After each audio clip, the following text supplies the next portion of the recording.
मिथ्या सत्यपाठ अभियोग आनी भारतीय जनता पार्टी बीजेपी राष्ट्रीय उपसभापति तथा केन्द्रापड़ार सांसद प्रार्थी बैजयंत पंडा को पुणी टार्गेट करिछि बिजु जनता दल बीजेडी। निज सत्यपाठरे बैजयंत इंफा वाइस चेयरमैन भाव में वार्षिक 2 कोटी टंका आय थिबार दर्शाइछन्ति। किंतु 2014 गत निर्वाचन बेले से एही तथ्य लुचाइथिले बोली बीजेडी अभियोग करिछि। कंपनीर वार्षिक रिपोर्ट में बैजयंत 2013, 2014 और 2014-15 रे वाइस चेयरमैन थिले बोली उल्लेख रहिछि बोली दल कहिछि। तेणु से मिछ कहितबार स्पष्ट होइछि बोली आज एक सांबादिक सम्मेलन में अभियोग करिसेंति बीजेडी मुखपात्र सस्मित पात्र। 2014 रे ए संक्रांत रे निज आय से काहींकि लुचाइथिले बोली प्रश्न करिसेंति बीजेडी मुखपात्र। पूर्वरु एनै केन्द्रापड़ा रे एक फौजदारी मामला रुजु होइतबार मध्य से अभियोग आनिछन्ति।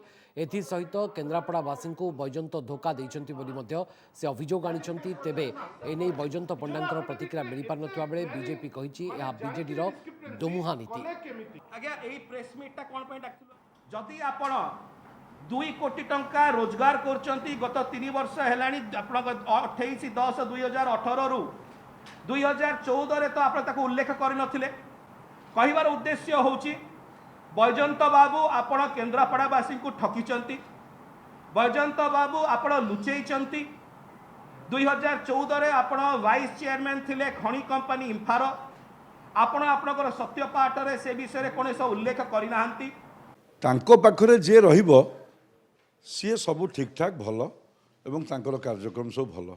जी तांको छाड़िबो सी तांको से खराब हो जीवो एवं सी ता विरुद्ध रे अनेक अभियोग आनिबे।